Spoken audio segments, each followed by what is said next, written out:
vai saber se é verdade ou mentira o que nós pregamos, se você vir aqui e obedecer. Por isso eu sempre digo que se você vir e obedecer e a sua vida não mudar, eu como a Bíblia, eu rasgo a Bíblia e vou servir o diabo, é isso mesmo. Porque a minha inteligência se recusa a aceitar, crer numa palavra que fica só no papel. Ora, se está escrito, tem que se cumprir.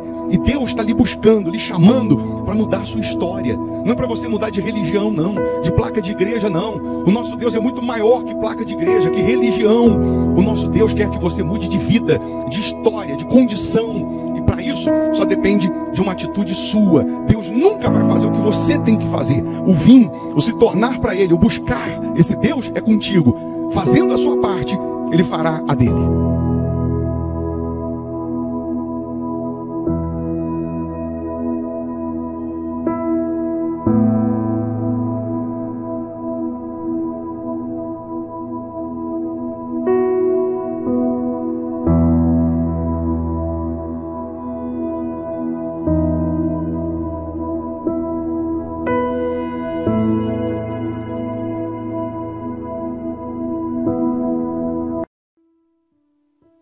Boa quarta-feira, bom dia, Deus abençoe sua casa, Deus abençoe sua família, que essa quarta seja de bênçãos, seja de milagres, de boas notícias para os que creem.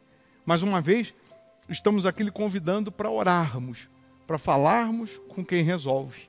Vamos falar com Deus, falar com quem pode realmente mudar toda e qualquer situação. Você que entende isso, né? Que Deus é o único que pode mudar, transformar, prosperar, honrar. Então você se apega a Ele com todas as suas forças. Nós vamos fazer a nossa oração abençoando os trabalhadores, abençoando a sua casa. Você pode preparar aí um copo com água, ou uma caneca com água, eu tenho aqui a minha preparada. Uma vez, essa água consagrada, energizada, ela simboliza o poder de Deus. Onde ela chega a cura, chega a luz, chega a paz, chega a prosperidade, chega a vida, chega a força de Deus. Para você que não nos conhece, eu sou o Bispo Formigoni, estamos aqui na Igreja Hospital da Alma, que fica aqui em Belo Horizonte, Minas Gerais, Avenida Amazonas, 1744, esquina com Araguari. É bem verdade que não estamos aqui lhe convidando para mudar de placa, de religião. Nosso Deus é muito maior que placa. É muito maior que religião. Ele morreu por pessoas, por mim, por você, e não por placa. Então, quando você se torna para Deus, quando você busca a Deus, Ele muda a sua história. Ele muda a sua vida. Um exemplo, nessa quarta-feira, nós teremos a Santa Ceia, ou seja, a cerimônia, né, que simboliza a Santa Ceia, o corpo e o sangue de Jesus, representado no pão e no suco de uva. Se você geograficamente mora distante, não dá para vir, aí você faz da sua casa uma extensão da igreja, participando virtualmente pelo canal aqui no YouTube. Aí você prepara um pedacinho de pão, um cálicezinho de suco de uva, e na hora nós vamos consagrar a Deus. Nós vamos, pela fé, nos assentar à mesa com o nosso Pai, com o nosso Senhor. Por isso é importante você estar inscrito aqui no canal, para você ser notificado quando nós estamos ao vivo. Ou então tem aí o nosso WhatsApp. Você manda um oizinho aí, minha esposa que responde. Aí você diz assim, eu quero receber o link das reuniões. Ela vai cadastrar você na nossa lista e você tem que salvar o número aí da igreja, né, Hospital da Alma, salvar nos seus contatos para que você possa também ser notificado, receber o link da reunião quando nós estamos ao vivo. E também por esse WhatsApp você pode pedir conselhos, você pode, né, colocar o nome para oração, para incluir na oração. Como também aqui no canal, você pode escrever seu nome agora, o nome de um familiar, não paga, não custa para fazer isso, é só escrever e se inscrever também, clica aí, inscrever-se, ativa aí todas as notificações, fazendo isso você também é notificado, é notificada todas as vezes que a gente está aqui ao vivo, tá bom? E aí, querendo se aproximar mais de Deus, querendo beber da fonte divina, nessa quarta-feira, especialmente às 7h30 da noite, nós estaremos adorando a Deus. Quem mora em Belo Horizonte, região metropolitana, dá para vir presencialmente. Quem mora distante, aí você participa virtualmente, tá bom? Vamos orar? Vamos falar com Deus? Se possível, feche os olhos. Em o nome do Senhor Jesus, ó Deus, nós estamos apresentando ao Senhor a nossa fé, a nossa vida, o nosso ser, a nossa casa, a nossa família, pedindo a tua misericórdia, meu Pai, pedindo os teus cuidados.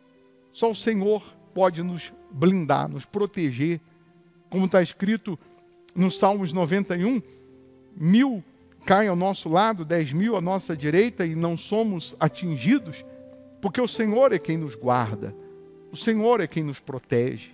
Então vem, meu Deus, vem nos guardar, vem nos proteger, vem nos blindar. Abençoa os trabalhadores, os pais de família, abençoa todos que participam dessa oração, independente de placa, de religião, que a tua luz possa resplandecer na vida dessas pessoas. E se porventura existem trevas, que as trevas sejam aniquiladas, que neste momento a dor desapareça, a doença vá embora, o vício seja cancelado. Eu ordeno agora todo o mal que estava predominando na vida desta pessoa, saia agora. Toda maldição que ela seja quebrada agora, todo espírito opressor, depressor, em nome de Jesus, saia agora.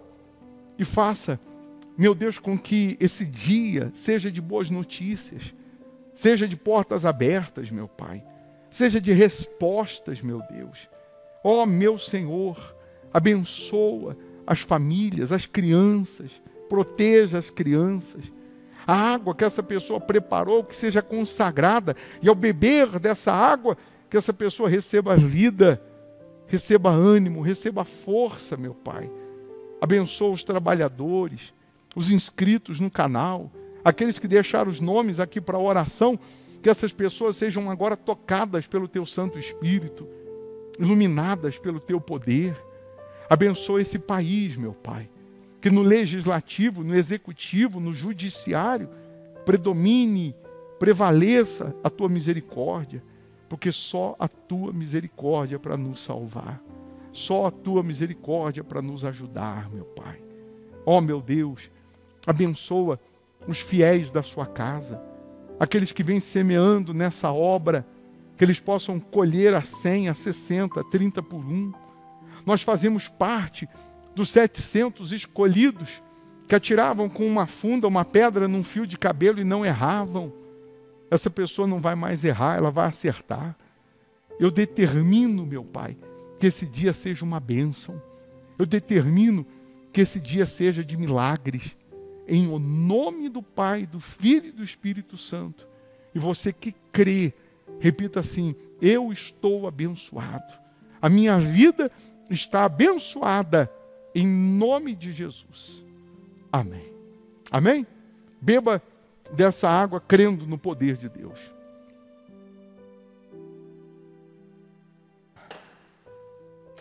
Que a bênção de Deus esteja em você.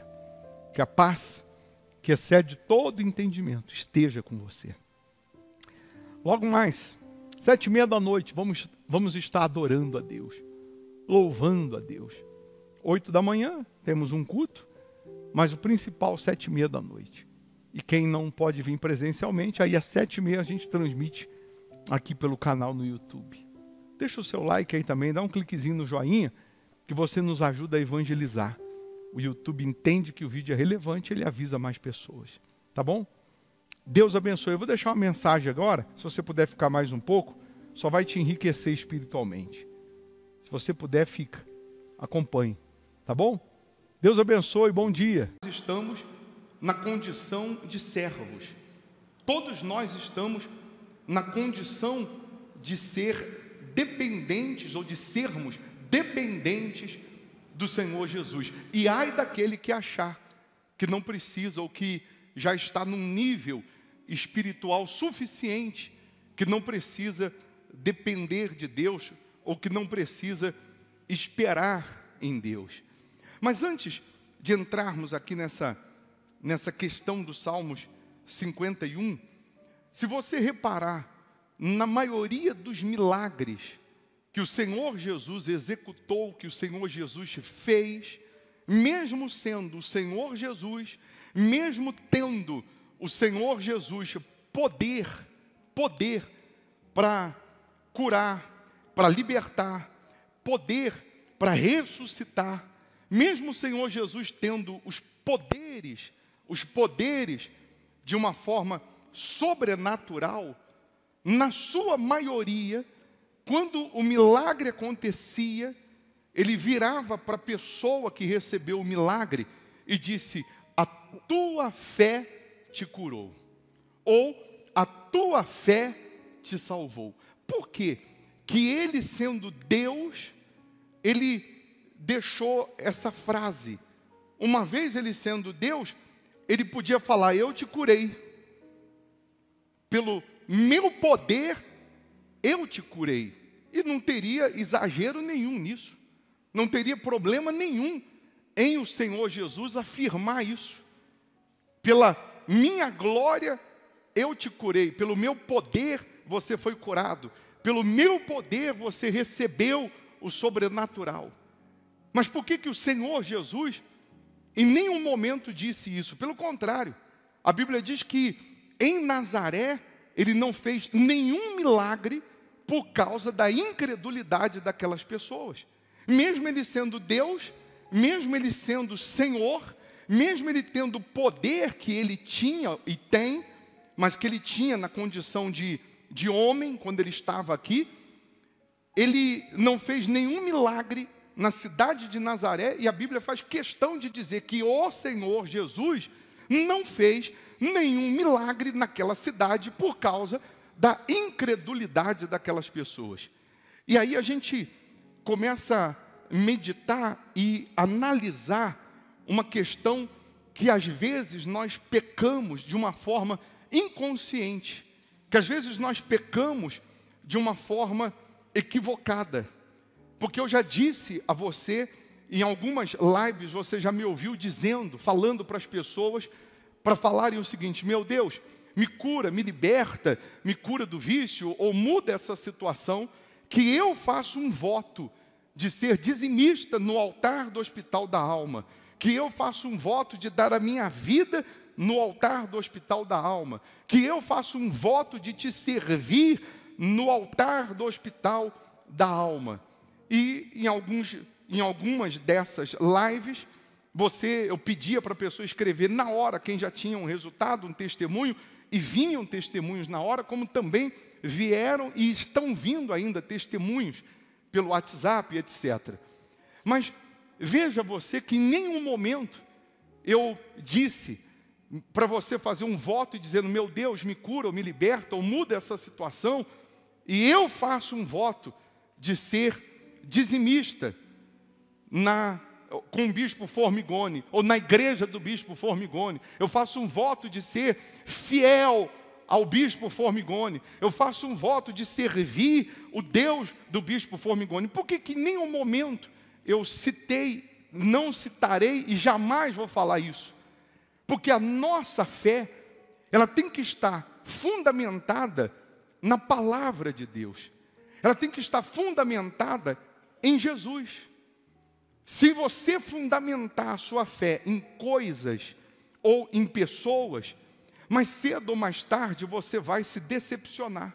Mais cedo ou mais tarde você vai se cansar. Se você fundamentar a sua fé, a sua esperança em coisas ou em pessoas, mais cedo ou mais tarde você vai acabar desanimando. Mas quando a minha fé está fundamentada na palavra de Deus, quando foi que a palavra de Deus falhou? Nunca.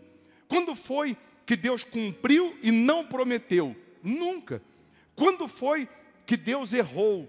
Que Deus, de uma forma equivocada, ele errou com alguém? Também nunca.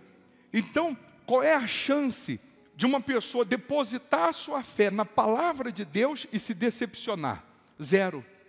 Qual é a chance de uma pessoa fundamentar a sua fidelidade, a sua obediência à palavra de Deus e ela se decepcionar ou desanimar porque demorou ou não aconteceu na hora que ela queria ou na hora que ela imaginava? Nunca. Porque a palavra de Deus, a Bíblia diz que ela se renova a cada dia em nós. A palavra de Deus, para quem tem uma aliança com essa palavra, para quem tem um voto, um pacto de servir o Deus dessa palavra, A Bíblia diz que ele corre e não se cansa. A Bíblia diz que ele sobe com asas como águia. Mas quando a minha fé não está fundamentada na palavra de Deus, eu vou ficar esperando que alguém faça por mim o que eu tenho que fazer. Aí entra aquela questão das pessoas serem viciadas em pedir oração. Eu não estou dizendo que está errado você pedir para que alguém ore por você, para que alguém lhe ajude em oração. Mas está errado você terceirizar isso. Você vira para todo mundo nas redes sociais e pede para que todo mundo ore por você, e aí você não quer ter o trabalho de usar a sua fé ou de manifestar a sua fé, você não quer ter o trabalho de fazer a sua parte, porque já tem alguém orando por você, já tem alguém pedindo a Deus por você, já tem alguém intercedendo por você. Então, às vezes, na sua maioria, esse muito pedido de oração para um, para outro, para aquele outro, e mais outro, é justamente para que ou é como se essa pessoa estivesse dizendo o seguinte: eu não quero ter trabalho. Eu não quero ter trabalho de eu fazer a minha oração. Eu não quero ter trabalho de eu ter que manifestar a minha fé para me beneficiar das promessas. Então, é mais fácil eu pedir para que todo mundo ore por mim. E aí a gente entra naquela questão que Jesus dizia para a pessoa que era curada: a tua fé te salvou, a tua fé te curou. Então depende da minha fé, depende da minha parte. Eu tenho que fazer a minha parte para que ele faça a dele. Em alguns, como no caso do paralítico, que os amigos, não podendo entrar pela porta, desceram ele pelo telhado com cordas. A Bíblia diz que Jesus, vendo-lhes a fé, Jesus disse: estão perdoados os teus pecados. Mas Jesus viu a fé. A fé também tem o poder de perdoar pecados. A fé tem o poder, uma vez aplicada, uma vez colocada em prática na palavra de Deus, tem o poder de te limpar dos seus erros, das suas falhas, para você começar uma vida limpa com Jesus, uma vida nova com Jesus. Mas aqui, no Salmos 51, o que eu quero frisar nesses Salmos, o título dos Salmos, que você já sabe, que é a confissão e o arrependimento de Davi, o seu pecado que ele cometeu, a sua transgressão cometida, mesmo ele sendo de Deus, mesmo ele sendo um homem segundo o coração de Deus, mesmo ele sendo um homem que Deus ungiu para ser rei de Israel, um homem que venceu o gigante, que venceu o urso, ainda sendo um garoto, venceu o urso, venceu o gigante, venceu o leão, sendo ainda um garoto. A Bíblia diz que ele tocava harpa e os demônios se retiravam de Saul, só tocando o instrumento musical. Esse homem que ele tinha suas características, depois que ele assume principalmente o reino, de ser um guerreiro, de estar no meio da batalha, de estar junto com os soldados, um homem que dava a vida pelas pessoas, que tinha essa característica, porque Deus escolhe Davi simplesmente porque ele estava cuidando das suas ovelhas. Uma das razões de Deus ter escolhido ele cuidando das ovelhas. Quando um urso veio para defender uma ovelha, ele matou o urso. Quando vem um leão para defender a ovelha, ele matou o leão. Então Deus, vendo isso, imagina ele dando a vida dele, arriscando a vida dele por um animal, por uma ovelha. Imagina se eu colocar ele à frente do meu povo. Ele vai dar a vida pelo meu povo, ele vai dar a vida pelas pessoas, ele vai dar a vida por gente que é a imagem de Deus, criada por Deus. E aí Davi, ele, com toda essa sua trajetória, se você procurar lá no livro de Salmos, etc., que fala de Davi, você vai ver que o que tinha dentro dele, o espírito de amor, de misericórdia, o espírito de cuidar das pessoas, de zelar pelas pessoas, o espírito de ser justo, o espírito de andar e fazer a justiça, sempre esteve impregnado em Davi, sempre esteve latente em Davi. E por isso ele defendia o seu povo, ele guardava o seu povo, ele protegia o seu povo, ele dava a vida pelo seu povo. Tanto é que ele mesmo disse que no meio da batalha ele dizia: Deus me cercas por trás, por diante, sobre mim põe as mãos. Espada para todo lado, Deus o guardava, Deus o protegia.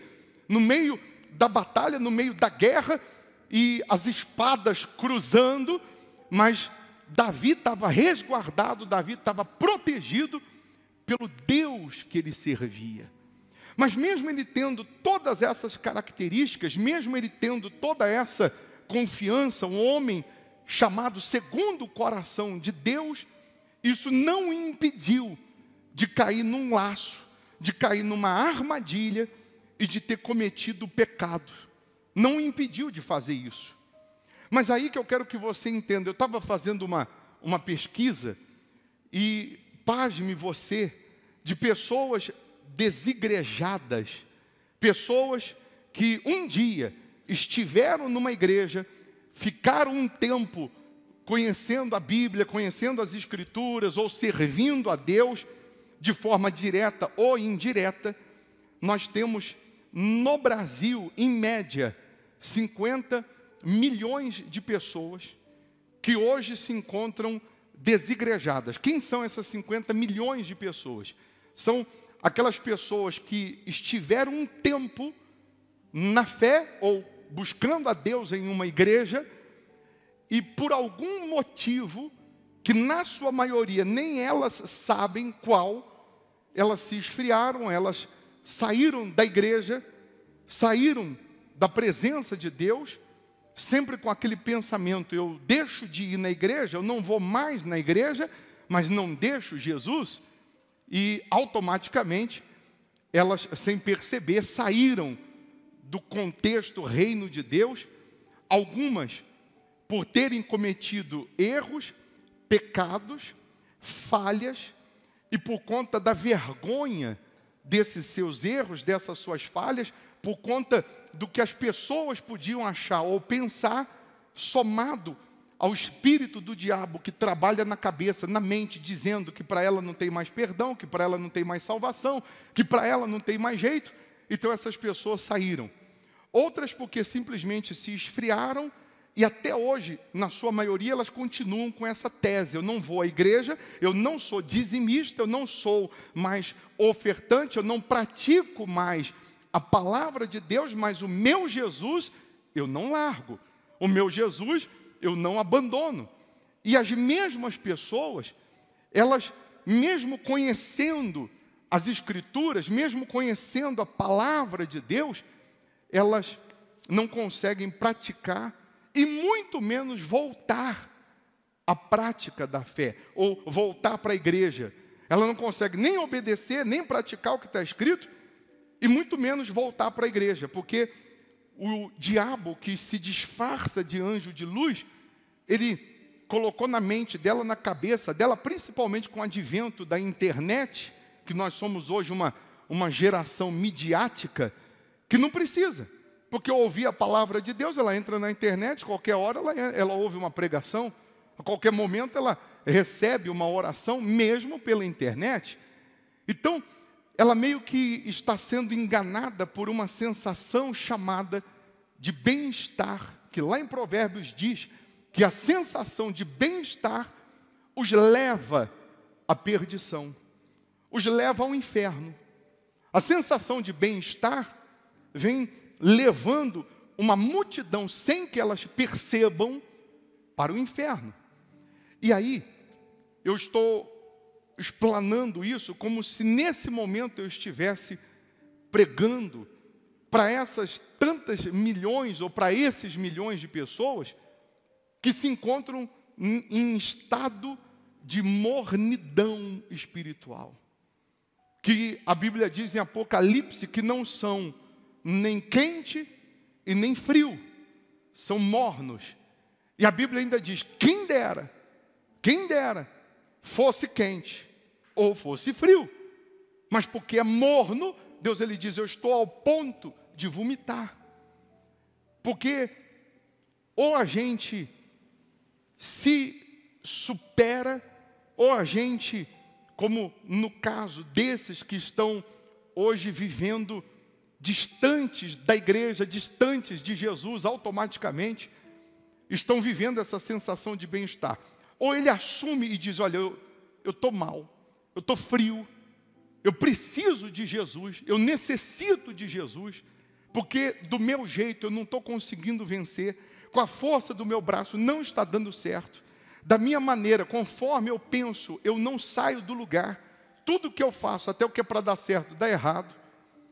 Ou essa pessoa cai em si e volta correndo para os braços de Deus, para os braços do Senhor Jesus, ou nessa mornidão, ela sem perceber, está caminhando para o inferno e infelizmente ela só consegue acordar depois que chega lá.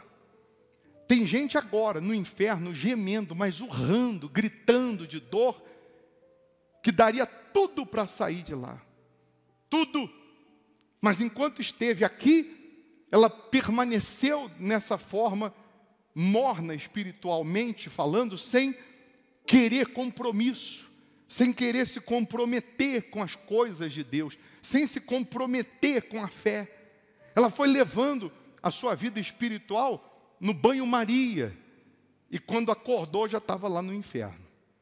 Ou então, aqueles que estão hoje dentro da igreja, na condição de quentes, na condição de pessoas que estão vivendo uma vida espiritual com Deus maravilhosa. E ela tem que tomar muito cuidado, porque nesse estágio de você estar vivendo fora do pecado, nesse estágio que você está vivendo de uma forma reta, na sua conduta, nas suas atitudes, no seu comportamento, na sua fidelidade a Deus, no que diz respeito a dízimo, a oferta, aos seus compromissos com Deus, você tem que tomar cuidado para que você não empine o seu nariz e não comece a se achar melhor do que aqueles que não estão fazendo isso. E aí quando você começa a achar que você é melhor do que aqueles que não fazem, que não praticam, você esquece uma palavrinha importantíssima que chama-se misericórdia. Aí você começa a achar que é o bom, que é a pessoa correta, que é aquela pessoa cheia de Deus, cheia do Espírito Santo, e sem que você perceba, você começa a condenar, a apontar, você começa a criticar, porque você se julga melhor. E aí, no livro de Tiago 2, no versículo 13, deixa eu pegar aqui, diz assim, porque o juízo é sem misericórdia para com aquele que não usou de misericórdia. À medida que eu meço, eu sou medido também. Se eu não uso de misericórdia, amanhã, quando eu precisar de misericórdia, eu não vou receber. Eu não vou ter. Aquele que se acha perfeito, ele está correndo um grande perigo. Porque ele começa a condenar, ele começa a apontar, ele começa a se achar melhor. Por isso que a Bíblia diz que aquele que pensa estar de pé, cuide-se para que não caia. A Bíblia não diz aquele que está de pé, cuide-se para que não caia. A Bíblia diz aquele que pensa estar de pé, cuide-se para que não caia. Aí vamos voltar para Davi, que tinha todas as características, qualidades, homem de Deus, homem segundo o coração de Deus, mas que num vacilo que ele deu, num laço que ele caiu, numa armadilha que ele caiu. Ele, vendo a mulher tomar banho, os hormônios não se convertem, os hormônios borbulhando, ele foi e teve relação com a mulher, engravidou. Você já conhece a história, mandou matar o marido da mulher, cometeu esse erro gravíssimo. Todos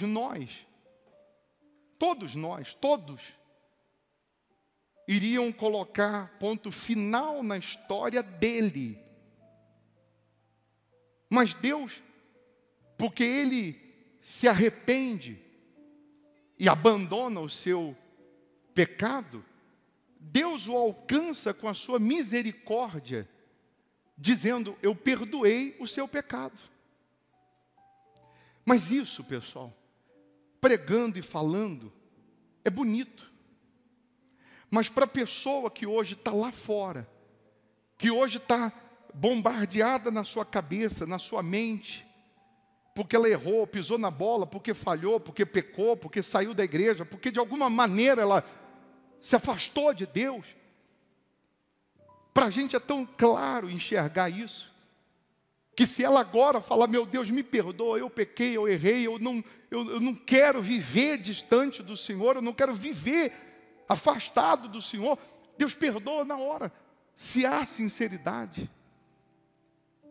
Para a gente falar aqui é tão simples, mas para aquele que está sendo bombardeado pelo inferno inteiro, que está lutando pela alma dessa pessoa, é difícil. E só mesmo a misericórdia de Deus para fazer essa pessoa entender que não existe ponto final na história dela, que Deus não vai colocar ponto final na história dela, por conta do que ela fez ou deixou de fazer, mas Deus quer continuar escrevendo a história dela. E para Deus continuar escrevendo a história dela, ela precisa voltar ao altar, ela precisa voltar à prática da fé, ela precisa voltar às primeiras obras, ela precisa voltar ao primeiro amor. Ela precisa se reconstruir na sua fé, independente do que vão achar ou do que vão pensar. Você vê que a maior luta para o filho pródigo voltar para casa era preocupado com o que os outros iam falar, preocupado até com o que o pai ia jogar na cara dele. E ele ficou arrumando algumas desculpas para voltar para casa. E quando ele chega ao longe, o pai corre e o abraça. Em nenhum momento o pai pergunta, o pai pede a ele explicações. Em nenhum momento o pai quer ouvir as desculpas dele. Ele ficou arquitetando, né? Como que eu vou falar para o meu pai? Eu vou pedir para ele me tratar como um dos seus empregados. Em outras palavras, ele não precisa nem me tratar como filho, não, mas pelo menos me trata como um dos empregados, para eu não ficar aqui com os porcos, comendo a lavagem dos porcos. Mas quando ele volta, enquanto ele ficou nesse tempo preparando as desculpas, o pai já estava preparando uma festa para ele. Enquanto ele volta com as suas roupas cheias de lama do chiqueiro dos porcos, o pai tinha roupas novas para ele. E é isso que acontece com a gente. Quando há o pecado, quando há a falha, quando há a transgressão, quando há o erro, seja ele qual for, nós ficamos com as nossas roupas cheias de lama, do chiqueiro do pecado, do chiqueiro desse mundo. Nós ficamos com mau cheiro, espiritualmente falando, e a gente começa a pensar que andando aí na rua, está todo mundo olhando para a gente, porque é como se a gente estivesse cheio da lama do chiqueiro dos porcos. Mas a atenção que o pai deu para o filho pródigo é a mesma que ele vai dar para você, que ele vai dar para aquele que está em casa procurando as desculpas para voltar. É a mesma atenção, a mesma festa que ele deu para o filho pródigo, as roupas limpas, o anel que representa ele ter a autoridade de filho, sandália nos pés, é o que Deus tem preparado para todos nós. O pai continua sendo o mesmo. O pai tem prazer na volta do filho. O Pai tem prazer quando há sinceridade e arrependimento. O Pai tem prazer quando há quebrantamento de espírito. Porque todos falhamos, erramos. Ou, se você já se limpou, se consertou, você não vai condenar ninguém, porque um dia você esteve na pele desse alguém.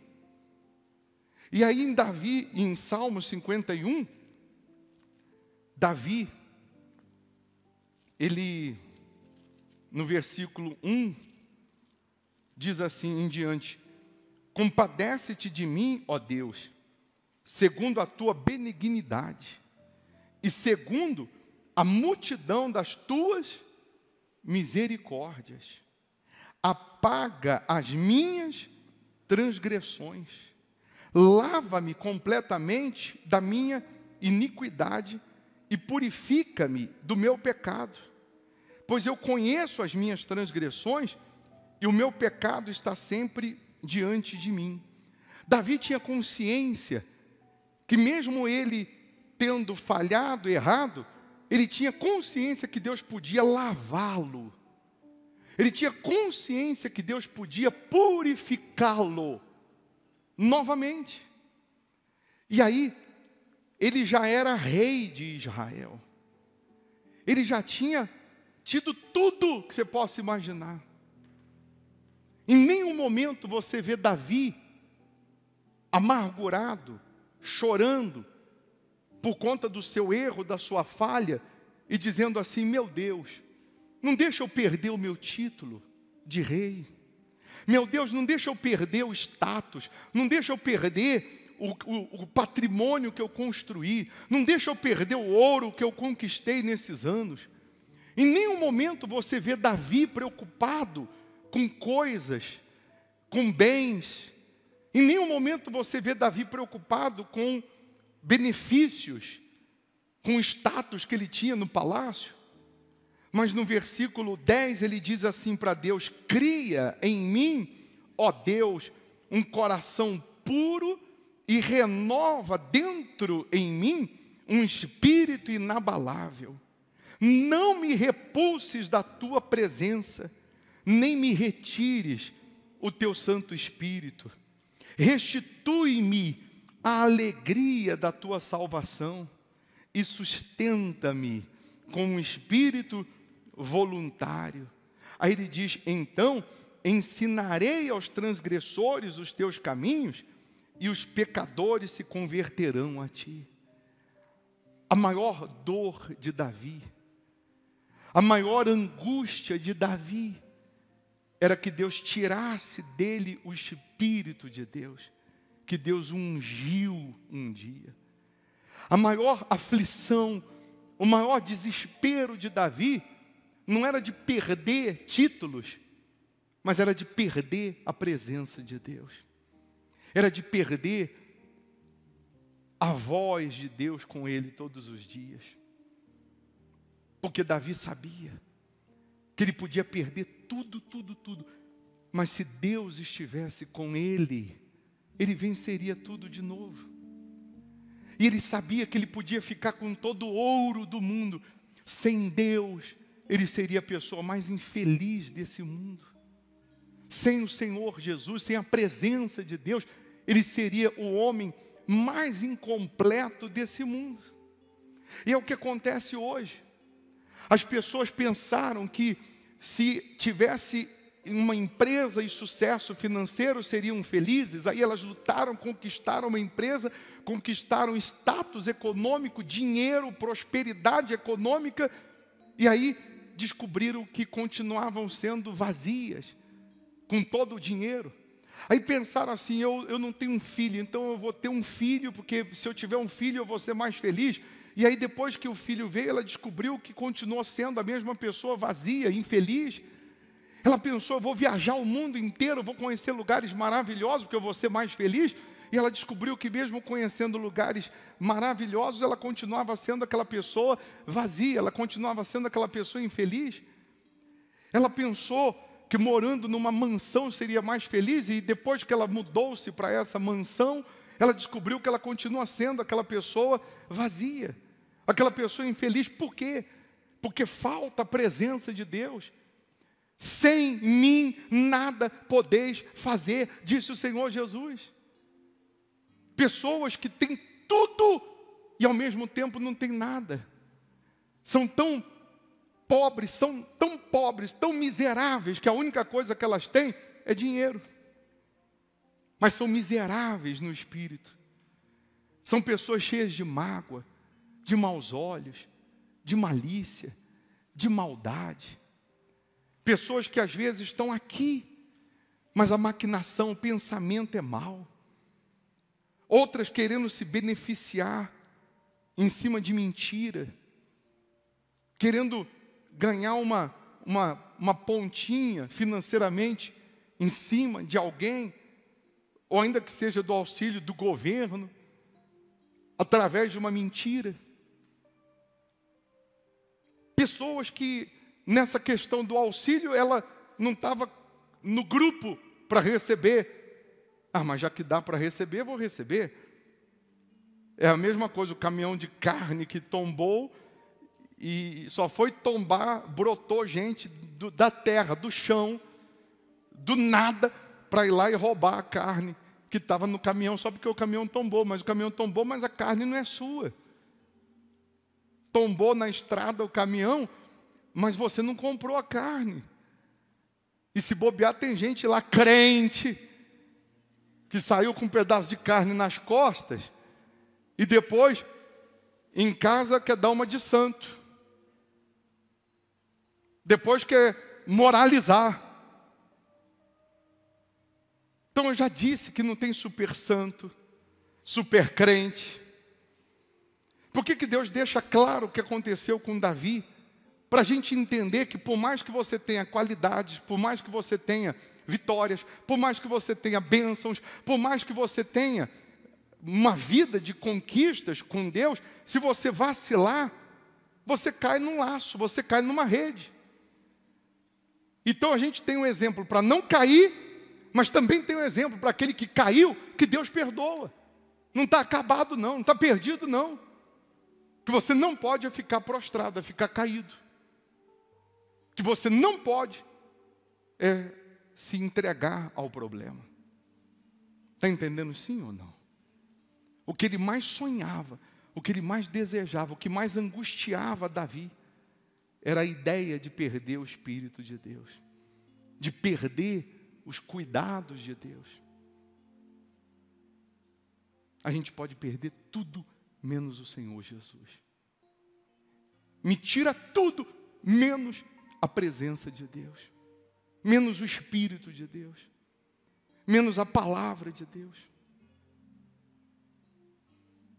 Eu sou melhor que você em quê? O que eu sou melhor que você? Em nada. O mesmo Deus que você fala, eu também falo. Deus me usa para esclarecer a palavra, a mensagem dele? Sim. Deus me usa para orar e as pessoas serem curadas, libertas, etc, etc? Sim. Mas eu estou no mesmo barco que você. Eu estou na mesma condição, na mesma dependência que você.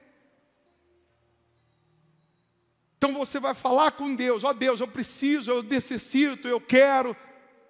Aí você vai chegar para mim e falar assim, bicho, só pode fazer oração para mim? Que eu estou precisando disso, que Deus faça isso. Mas por que você não vai direto? Você tem acesso a Ele. Você não precisa de mim, não, você tem acesso. Claro que um pode ajudar o outro na oração, claro. Eu não estou negando, eu estou só querendo que você tenha uma fé independente de quem quer que seja. Eu só estou querendo que você tenha a sua busca, a sua confiança, a sua vida com Deus. Para que nada, nem ninguém, tire você da presença de Deus. Lutas virão? Virão. Mesmo você sendo tudo direitinho. Dificuldades, tempestades, aflições, virão. Mas porque a minha fé está fundamentada na palavra, eu permaneço. Eu continuo confiando, mesmo sem ver. Mesmo sem receber, eu continuo confiando, porque a palavra dele não volta vazia. Amém? Domingo agora nós vamos ter a Santa Ceia, que a gente, nessa cerimônia, espiritualmente falando, é a gente ter comunhão com Deus, se assentar à mesa com o Pai. Na Santa Ceia, o partir do pão, o comer do pão representando o corpo, a carne, o beber do suco de uva que representa o sangue de Jesus, é para quê? É para a gente ter no nosso DNA espiritual o Senhor Jesus. Mas mesmo assim, nós vamos ter lutas, cheio do Espírito Santo, cheio do poder de Deus, nós vamos enfrentar lutas? Vamos.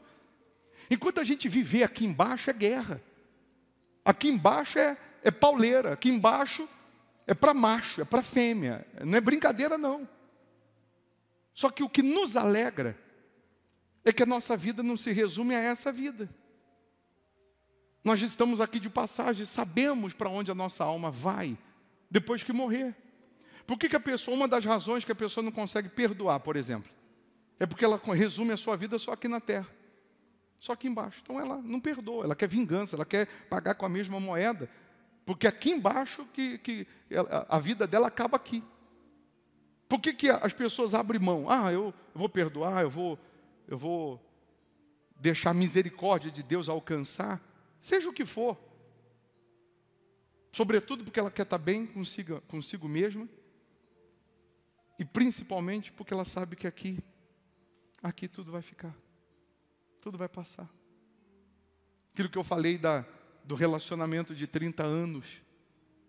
Da mulher falar, o meu relacionamento acabou porque o meu marido errou. Não acabou porque ele errou. Acabou porque você não perdoou. Porque ele pediu perdão, você viu sinceridade, mas você não perdoou. Aí você pega um relacionamento de 30 anos e joga fora. Por conta de um erro, ainda que grave. Mas porque a sua vida só se resume aqui nessa esfera e não no porvir, você não vê como alma. Você não vê como alma. Aquele que julga, aquele que o juízo é sem misericórdia, ele também não vai ter misericórdia. É o que está em Tiago. Porque o juízo é sem misericórdia para com aquele que não usou de misericórdia. Usa de misericórdia, que um dia você vai precisar. Amém.